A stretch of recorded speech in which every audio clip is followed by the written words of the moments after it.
Jayson Tatum, who was brilliant last night, and the Celtics visiting the Knicks in what was a critical Game 4. First quarter, it was back and forth, and then Jayson Tatum himself went nuts at the end of the first period. Well, the Knicks were switching everything. Remember last game, they were in drop coverage. They were switching, and that allowed Jayson Tatum to find some rhythm from the perimeter. He knocked down 3 right at the end of the first quarter, and the Celtics had a 39-28 lead after one, just like it always seems to be. Halftime, big advantage Celtics, and then Jalen Brunson went nuts for the Knicks in the third quarter. We talked about Mr. Clutch. I mean, Captain Crunch is what Hahn calls him.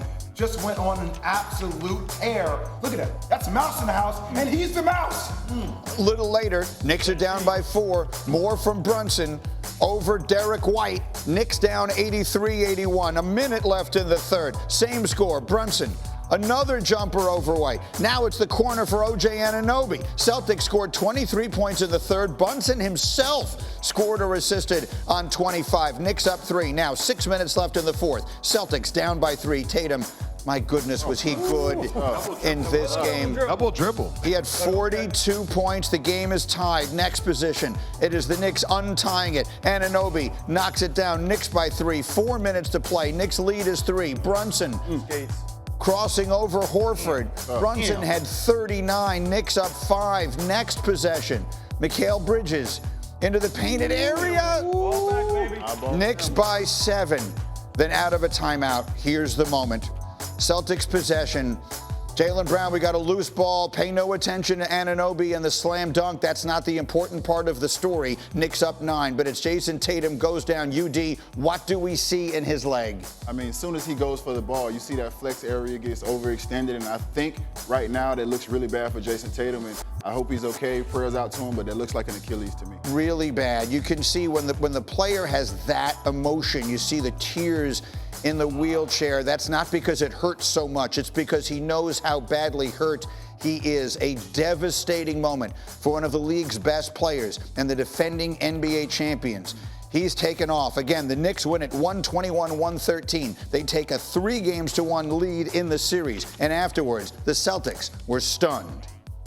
I think everybody's concerned, with Jayson. I'm not sure how bad it is. Didn't look great. But I think everybody is, kind of more concerned with that. What he means to us, what he means to Boston, it's just very tough for us, and more importantly, it's just really tough for him right now. So, as a group, we just have to, rally together, because obviously we've lost our leader and the guy that gets us going. Okay, so we have so many different pieces of this story to unpack, and let's start with Tatum. We will get into the series and all the rest of that, but it begins with this extraordinary player having by far his best game of the series, single-handedly keeping his team in it, and then we see the injury. When you see it, what's the first thing that went through your mind? My heart just dropped. I mean, 29 in the third with no free throws. I mean, he's cooking with no grease. Finished the game with 42 points.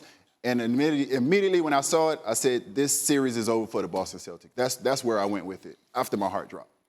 There are so many ramifications to what appears to be a serious injury to Tatum. I want to make it clear, there has been no official diagnosis. We are all assuming based on what we saw.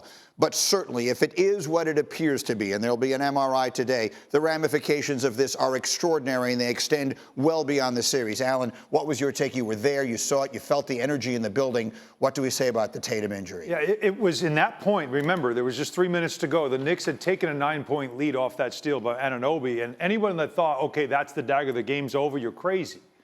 Because we just saw it in the highlight. Jayson Tatum was part of a 12-0 run in 90 seconds at the end of the first quarter. He hit 3 of the 4 threes. So he could detonate. He was detonating in this game. It was far from over. But once he couldn't get up, once they had to help him off the floor, that's when everybody in the building went, oh, my God, they're going to win this game. Oh, my God, they're going to take a 3-1 lead. And if that's serious, oh, my God, they're going to win this series. As of this moment, the New York Knicks are now the favorites at ESPN Bet to win the Eastern Conference. Again, we'll get into that side of it in a moment. You've known Jayson Tatum probably since he was a freshman at Duke. Well, he only played 1 year at Duke and all of that. What were the emotions? What were the emotions as you saw him here? I was devastated, Greeny, by it last night, and devastated for him, first off, because he had finally found his efficiency and his rhythm from the field. He was actually the only Celtic to find his rhythm from the field in that particular game. And also, on the game itself, do you know that Jayson Tatum leads the Boston Celtic franchise history in 50-point games? In 50-point games, and he was on his way to another 50-point game, and every basket was meaningful down the stretch while they were down 7 with 3 minutes left to go in the game. Absolutely. He winds up again with the 42 points, 16 of 28. We've been talking about the efficiency. He was ridiculously efficient last night. He was ridiculously good. And the big picture here, again, we're talking about this as though we know what the injury is. It's not official. There's been no diagnosis. They haven't had the MRI. But we've seen this particular injury so many times of late. We're all now all too familiar with the tests that they do, right, when you see it, when they can't do anything with the back of that leg. We saw it with Aaron Rodgers on a football field not long ago, and here it is with Jayson Tatum. Damian Lillard, same thing. And so it does feel like this series, if Jayson Tatum is not able to continue, Game 5 is tomorrow night in Boston, it does feel like a series that I will admit I thought swung completely in Boston's direction in Game 3, has now swung perhaps permanently in the direction of the Knicks. Right, and then, when you'll look at where the championship window is now for this team, because if it is an injury that we at least think it might be, that's a year. Yes. And so after that now, you're talking about waiting a whole year to get a star back, and then what do the Celtics do knowing where their payroll is, where their tax situation is, ownership and all that other stuff is. You wonder, a team that they assembled that last year won a championship and a lot of people thought could win a couple, that moment could have not just ended a game in a series, but did it end a championship window? It's just crazy how you can go from championship contender automatically to rebuild roster. Right, like Al Horford, 34 years old, Drew Holiday, older players. Like, what do you do to revamp that while Jayson Tatum recovers? Yeah, the oldest rosters in the playoffs. The ramifications of this are extraordinary in so many different ways. For whatever it's, well, let's not even do that. Let's not talk about the Celtic future. Let's talk about this moment. You're on that team now. You're a Boston Celtic, and you have seen Jayson Tatum go down. And let's just presume he's not getting up. Certainly, at least not in time for Game 5. What are you saying to your teammates about where this series is coming home down 3-1? I look around that locker room and I tell the guys we have enough.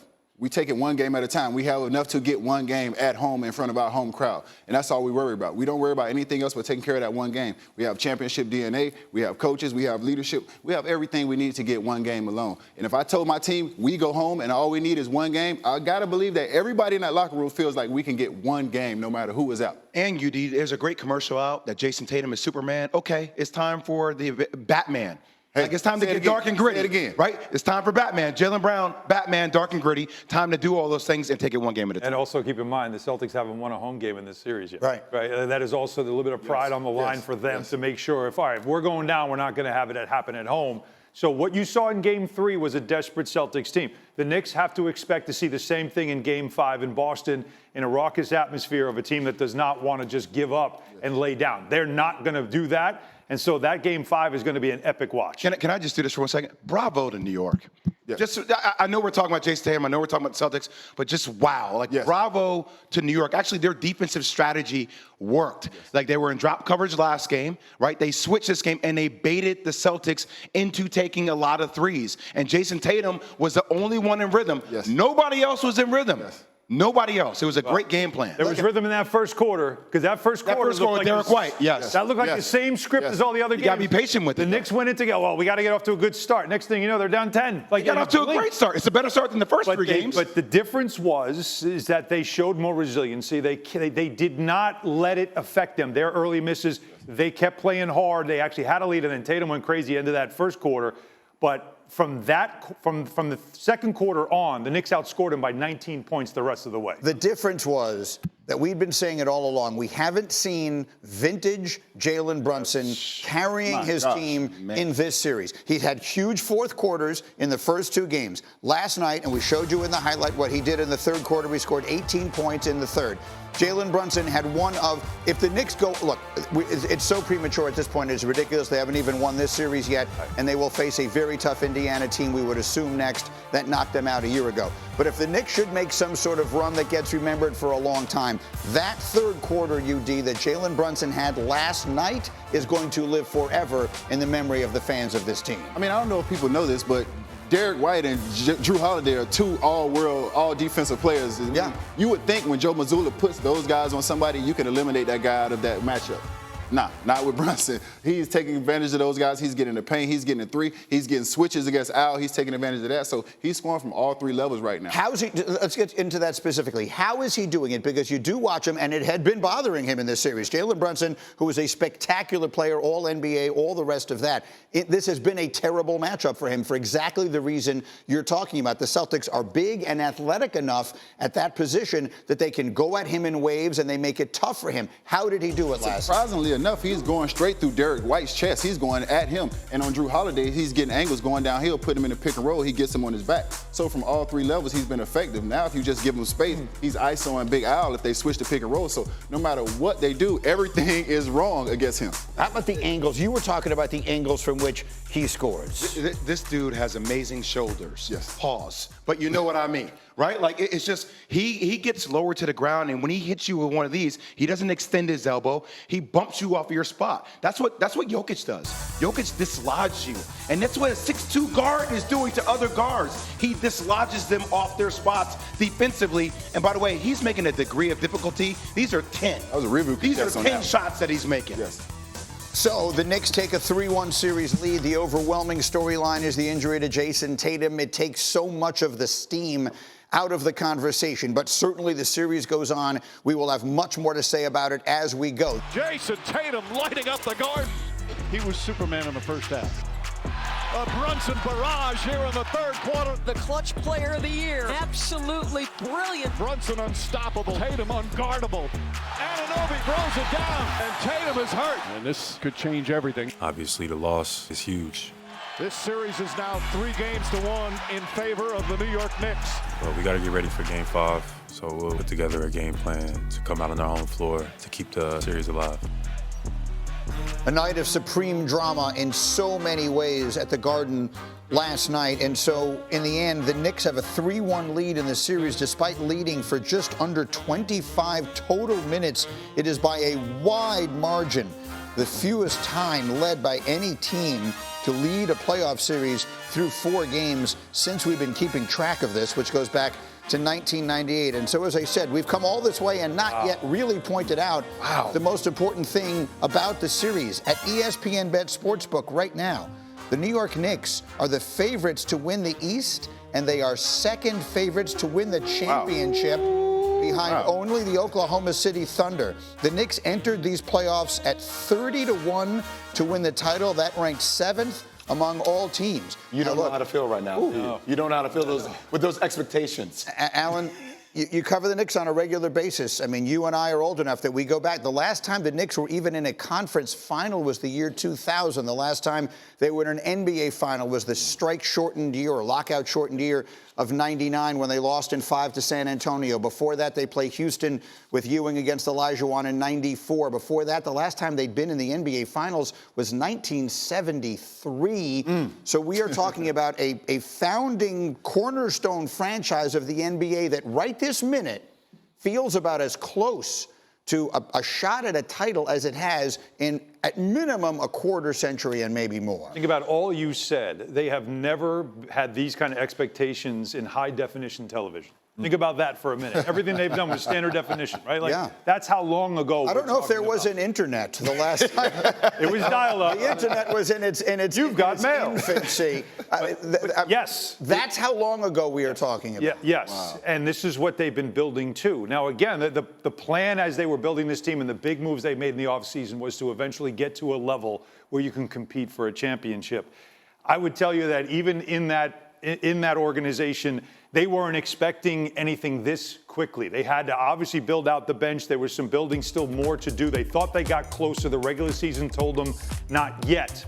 But as Tom Thibodeau always says, each day you just want to get better. And this season, that's really what it's been. Each day they've gotten better. And then, of course, you got to take advantage of breaks that come your way. And right now, last season, the breaks went against them. They were 1 win away from the conference finals. They had a Game 7 in their home floor, and the whole roster got hurt. And they had nobody left by the end of that game, and the Pacers won and went on to the conference finals. So this year feels like sort of that redemption of, okay, that was us last year. Now they've got to believe it's their turn. And when they get to if I shouldn't say when, if they get to a conference final and they face the Pacers, which, by the way, they faced the Pacers the last 2 times they were in the conference final. Yes. But that series is not one that you would say that you might think they'll favor the Knicks, but I would not consider that to be an easy step to a finals. They know they'll have their hands full with that team, but that does feel like a little bit of a revenge factor kind of matchup if they can get there. So both of those teams, both the Knicks and Pacers, have to win another game. It's premature to preview that. It's not premature to talk about what the Knicks are doing right now. And all of the attention, and rightfully so, will go to Jalen Brunson. He was sensational last night. But the much maligned Karl Anthony-Towns, and I'd like to hear your perspective as a big man, because he does things in an unorthodox way. It's very difficult to sort of put into how if you were to sort of try and write down a bunch of adjectives to describe Karl Anthony-Towns' game, it's not easy to do. But in the end, last night, 11 of 15 from the floor, 11 rebounds, 23 points. What did you see from Karl Anthony-Towns last night? I mean, he's a matchup problem no matter where he is. He labeled himself the best shooting big in the league. He can shoot it. He can take advantage of big guys from the perimeter. If you get him down in the paint, I love when he doesn't settle. He goes to the basket strong. He doesn't foul bait. He goes through contact. I love the fact that when he had Jayson Tatum on him, he didn't settle. He didn't let him off the hook. He went straight at him. That's the thing. It's enough with the best shooting big in the league. You know what the best shooting big in the league is? Not a person who you're going to win with. Last night, he was 0 of 3 from 3. Last night, he did it where he's supposed to. What, 9 layups last night or something like that? They get 7 feet tall. That's where he can make a difference. And last night, he did it in a huge way. You know why I hated playing against UD in the NCAA tournament and what his career was in the NBA? It was relentless physicality. Yes. I think it's the first time you saw that from Cat. Even with the offensive move where he hit him with the elbow over the head. Like, I'm like, okay, yeah, throw an elbow. Yes. Throw a bow. Like, set the tempo, set the standard for what you want. I also have to give a shout out to, Tibbs did a coaching move where after Jalen Brunson went on his run, he gave him some time to sit going into the fourth quarter, and Mikal Bridges took over with the middies. Do not discount that. He hit multiple middies back to back to back to back, and they were all fadeaway, tough shots in traffic. All back, baby. He's been in his fourth quarters. We talk about Brunson as being captain clutch. Bridges in this series in fourth quarters, between defensive plays that you talked about, UD, and also what you're talking about with his offense and early in the fourth quarters, getting them back on track, has been tremendous. Another strategy factor in this game last night, speaking of Towns, was playing him and Mitchell Robinson together. And they were able to do it because the Knicks never got into the bonus. The Celtics, first of all, the Knicks didn't attempt a free throw until like 2 minutes left in the first half. So the Celtics weren't fouling. So he was on the floor, and Missoula couldn't foul him on purpose. They tried it once, and then Tibbs got him out of the game really quickly. And when that opportunity came, they took him out. But it allowed them to play those two together, and the size factor, they tried to match up by putting Porzingis and Horford out there together, and that did not work for them defensively because they were getting switched on to Brunson, and Brunson was killing both of them. Think about the fact that Luka and Jalen Brunson were on the same team for a second. They're no longer with Dallas Mavericks. Think about the way everything has transpired with Luka Doncic and obviously Body, JJ Redick talk about we need to be in championship condition. Yes. This dude is in championship condition. Brunson is. Jalen Brunson is in championship condition.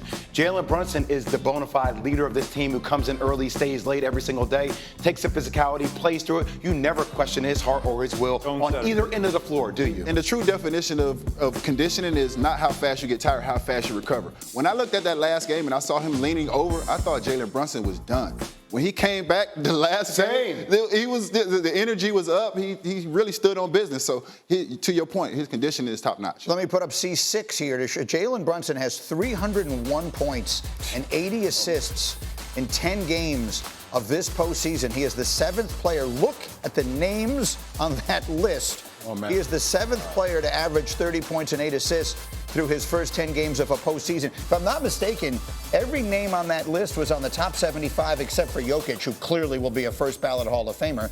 He's just too young to have been on that list. Right, so you're talking about absolute epic, all-time legendary greats and Jalen Brunson. Shortest guy on the list. Oh, by a wide margin. Shortest dude. Jerry West, 6'3.5". Yeah. Shortest guy on the list. You know how difficult that is against trees? Yeah. He plays the point guard position like a big man.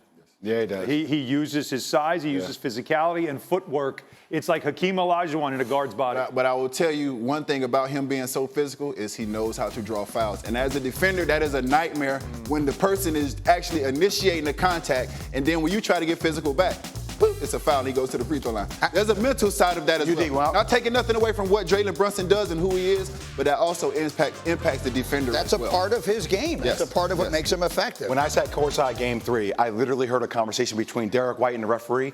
And Derek White was like, hey, I was trailing him. He jumped back into me. And the ref was like, no, it's a foul. And Derek was like, well, what am I supposed to do? Like, what am I supposed to do? Yeah. And like the ref looked at him and was like, I don't know what to tell you. I don't know what to What the tell hell you want me to do? There's nothing you can do. I just love that Jay just. That was a subtle flex. When I was sitting courtside. Subtle flex. You know what? I ain't catch that. Yeah, He subtle definitely flexed flex. on us. He definitely flexed on us. Right after Thank you, Timothy Mark Shapiro. I've Chalamet never been courtside. right after Chalamet dapped me up, I heard Jalen Brunson saying that. I'll say just one other quick thing. I went for Kendall. You talk about how Jalen Brunson is a little guy playing like a big guy. Finally, last night, Karl Anthony-Towns stopped being a big guy who plays like a little guy. I remember he came into my studio right when he graduated, before he got drafted, number 1. He and Calipari came in to do Mike and Mike. And he talked at great length and was so proud of how when he was growing up in New Jersey, his dad made him learn all his point guard skills. Because at first he wasn't that tall and whatever. And so he has point guard skills, which is phenomenal. But at the end of the day, sometimes you need to remind him, you're 7 feet tall. Yeah. Go put your big behind down there He's going to have a matchup. He's going to have a matchup issue no matter what it is. If it's a 7-footer, he's going to be able to go to perimeter. But with that being said, once those guys do close out, you have to take advantage of that, use your foot speed, get in the paint, create for others, and go strong. I thought he was a huge difference. There's a weird night. video out of him chasing down Jayson Tatum, and somebody's voicing it over. I'm going to tell you, that was not the cat that you saw last game. Okay, so different man. That series is now 3-1.